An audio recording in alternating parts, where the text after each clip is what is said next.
بسم الله الرحمن الرحیم. بیګا چې څنګه دا وقوع شوله یا هغه یو ورځ مخکې شوي یا بیګا شوي، خو جانالي کا سره زما رابطه وشوله او ما ورته زه به انشاءالله اوس در رسم. نو بیګا د شپې زه هغوی ته 11:30 بجې موقع ته ورسېدم. هغه ټایم نه مونږ چې کوم سټارټ اخیستی دی، مونږ چې کوم خپل هغه څومره چې زموږ هیومن سورس دي، چې زموږ ټیکنیکل دغه دي، په هغې مونږ کار شروع دی. نن موقع ته زما تفتیشي ټیمونه تللي دي، هغوی خپل ریپورټ راغستی دي. سبا به انشاءالله دې ته د ټیکنیکل ټیم راولم.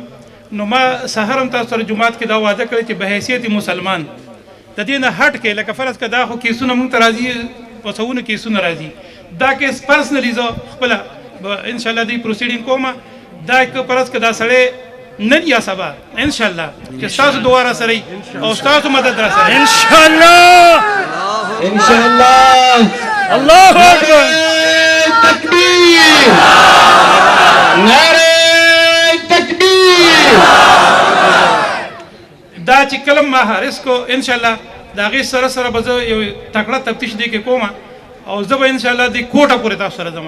زمونږ کار دا وي چې سړی ونیسو کوټ ته پیش کړو، زه به کوټ کې هم تاسو سره جنګېږم انشاءالله. زما چې پروسیکیوشن دی هغه هم تاسو سره ولاړي. نو تاسو کوشش وکړئ لکه دا څومره چې زمونږ خلک دلته راغلي دي او د جومات څخه ویر اباؤټ اوسېږي، دوی د خپل کور کې سوچ وکړي، خپل ماشومانو سره رابطه وکړي چې داسې یو سړی دوی لیدلی وي دغه ځای کې تېر شوی وي او داسې چا په نظر کې راغلی وي، نو هغه ما ته خیر خوبیا ووایي. زه به انشاءالله هغه په هغه ټیم راځم او زه د بیګانه تاسو سره یم انشاءالله، مسلسل به تاسو سره یم.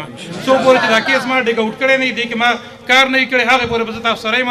تاسو سره به جومات ته هم راځم، تاسو سره به لار ته هم راځم، تاسو سره به احتجاج ته هم راځم.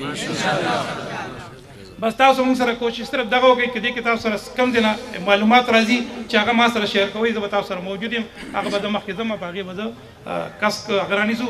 زما مقصد هم صرف دا یو کس نه دی، زه ګورم چې د په بیک باندې څوک دي انشاءالله. چې دا زه ونیسم، زه به اول تاسو ته هم نه یم، زه د انټروګیشن کوم دا به زه وګورم چې تاسو سره نور څوک دي انشاءالله. دا پورا چې کوم سازش جوړ دی، دا نیټورک جوړ دی، دا به ختمو لکه څنګه چې مخکې په دهشتګردۍ کې ختم کړو ستاسو د مخې.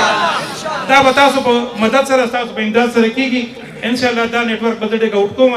زه افسوس خبره ده چې مونږ په سویډن باندې خپل دغه کوو، دې ځای نه کوو چې هلته بد شوي دي.